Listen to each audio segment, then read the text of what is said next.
Hi, and welcome to the 5 Minute Travel Teacher. This edition, Preparing for International Travel. My name is Dawn Kidd, and I am the owner of Kidd Travel along with my husband, Mark. I have also been a teacher for over 25 years. I have planned group travel for 18 of those. Being a middle school teacher has given me an experience that is unique and I think well suited to also being a travel agent. It gives me a resilience and patience and persistence and ability to focus on details. But more than anything else, being a teacher makes me invested in the successes and the joys of those that are in my care. And I carry that through with me to being a travel agent. So, the first thing that you need to think of when you are preparing for international travel is to get some general information. One of the easiest places to get that general information, someplace that's always up to date, is travel.state.gov. You can get information here about each individual country. And if you look at the bottom of the screen, you can see it says Jamaica there. You can look up any country that you plan on going to. You can get everything there from whether you need a visa, what the safety levels are, health concerns, especially COVID at this point, and information on currency, whether they take US currency or not. So, as you continue preparing for a trip to another country, one of the biggest issues that always comes up is passports. So, a couple of things to consider about that. First of all, I am frequently asked about having a passport booklet versus a passport card. A passport card is much cheaper. However, it has very little use. It can be used to travel across the border to Mexico and Canada by car or foot. However, it cannot be used for air travel, ship travel, or pretty much anything else. So unless you have a specific use that would be covered under the card, go for the booklet. You can easily get both as well if you feel you want to, but the booklet has the most use. When you are getting ready to travel, please make sure that you have at least 6 months of validity on your passport when you travel. So if you are traveling in May, you need to make sure that your passport does not expire until at least November. Many countries will not even allow you to get on the aircraft unless you have that time frame. This is so that if you get into country and you have an issue, overstay your welcome, you have a medical issue, it will allow you to get back home without an international incident. Also of consideration, adults, your passport is good for 10 years. However, if you subtract the 6 months, it's really 9.5 years. Minors 16 and under, theirs are only good for 5 years or 4.5 years if you consider the 6 month rule. And finally, if you travel often and your passport is beginning to fill up and you don't have at least 4 pages left, please check with the country that you are traveling to. Some countries do require 2 or 4 pages be left in your booklet. So just kind of keep that in mind as well.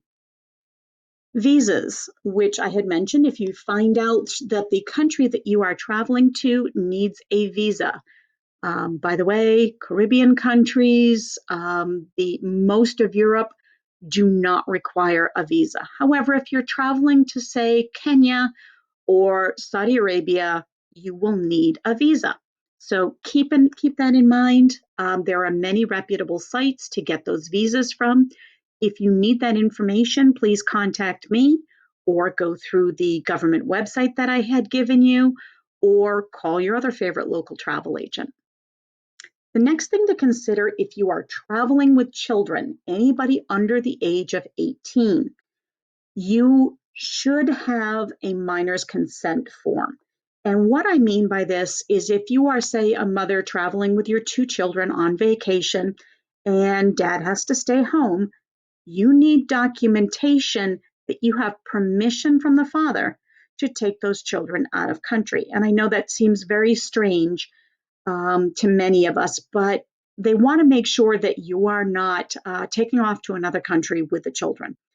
This would be covered whether you are an intact family, whether you are divorced, whether there are step parents involved. Please make sure that those who have custody are either there to give permission or you have notarized documentation that you have permission to take the child out of the country. The next thing that you need to consider is an international driver's permit. While I do not recommend car rentals for most countries, if you are really, really set on doing that, please make sure that you check again on the government website which ones will require an international driver's permit. It's pretty easy to get, but you don't want to get there to the rental counter and find that you don't have what you need. Another thing to consider as you travel to other countries is a prescription issue. While most countries you are not going to have an issue with, it becomes an issue if somebody searches your luggage. And we all know that when you go through customs, some bags are searched and some are not. Make sure that your medication is in the original containers, especially if it doesn't have writing on it that tells you exactly what it is, like Advil. You might also want to make sure, depending on the country that you're going to, that it's legal in the first place. You're not going to have trouble with an Advil, a Tylenol, a penicillin pill, but you might have trouble with pain medication or certain psychiatric drugs. You also want to make sure that you have plenty of extra on hand. Never go on a trip with the correct amount because you never know when something is going to happen to delay you. It's actually recommended that you have a 2-week supply on hand just in case you end up someplace where you can't get to it. The next issue that I wanted to discuss with you is travel protection insurance. This is something that you need to research thoroughly before you leave. This issue has become the fodder of nightmares.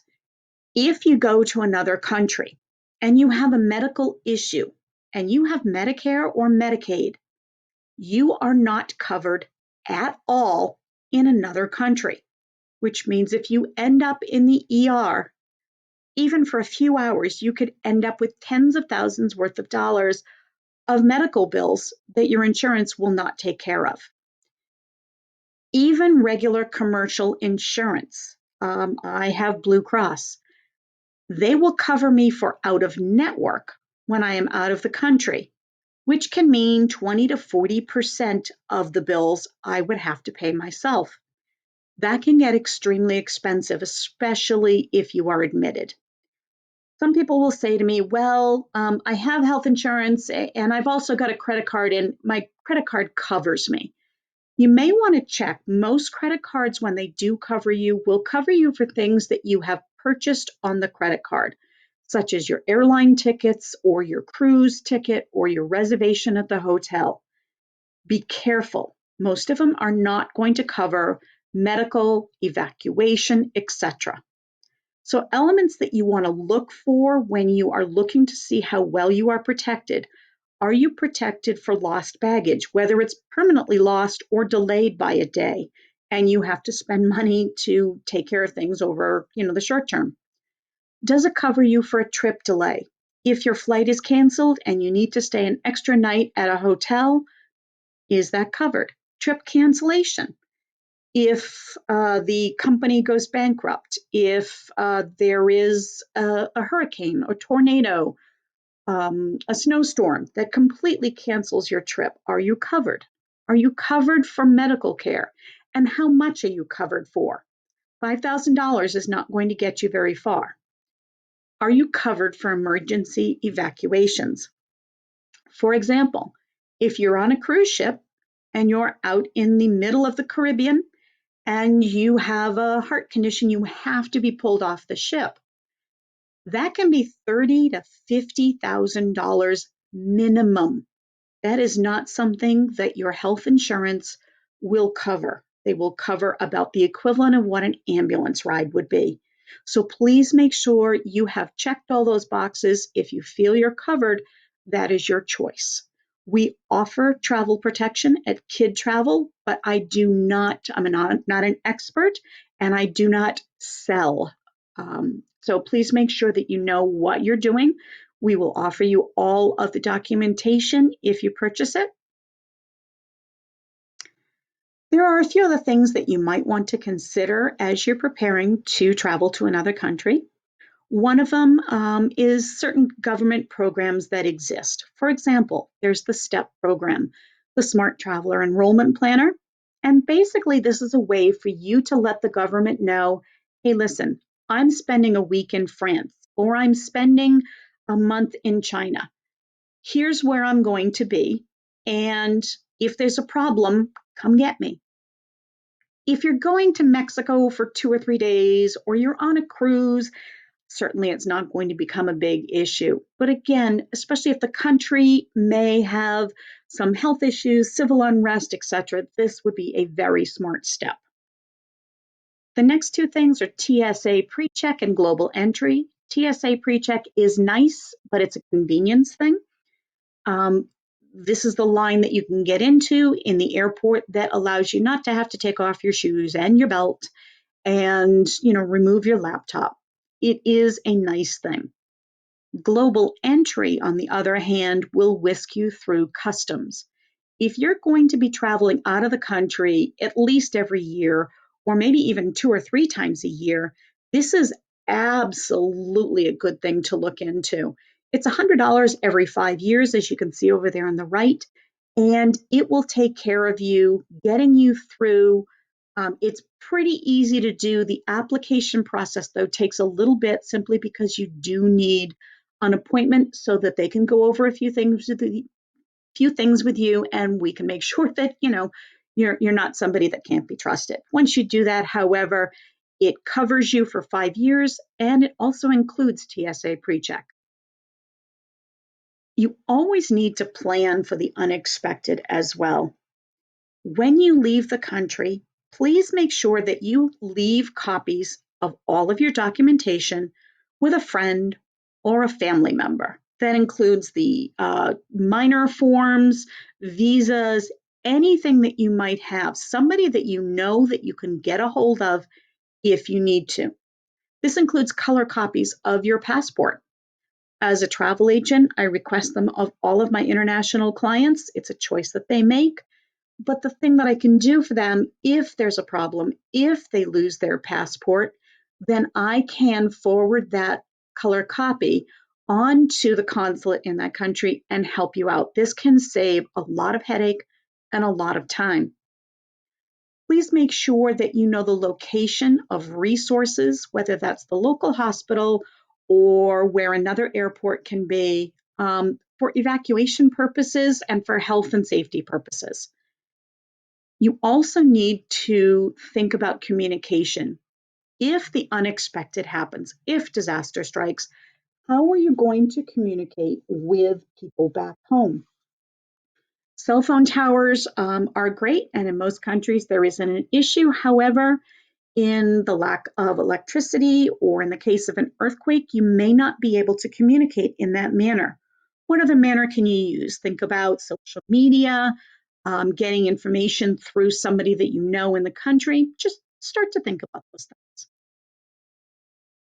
And the final sticky subject that we need to talk about, if you have a felony at any point on your record, or if you have a DUI of any type, or if there is any sort of child custody dispute that is going on, anything that could mean legal sticky trouble in your present or your past, you do need to consult a lawyer.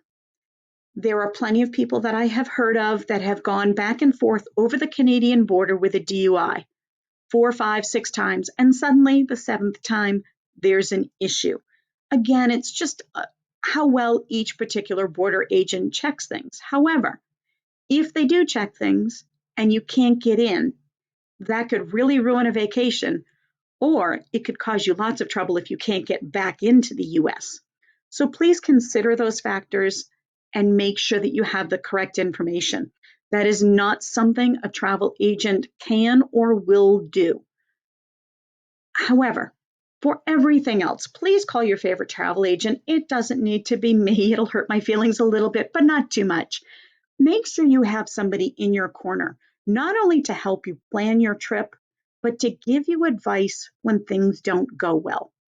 We all know that this last year has taught us that we cannot predict, even in our wildest dreams, what could happen. So please, please, please make sure you have someone in your corner. Booking a trip on Expedia is lovely, quick, fast. It may not be cheaper, and there is nobody there to assist you if things go wrong. So keep that in mind, and I will see you next time on the 5 Minute Travel Teacher. Thank you very much.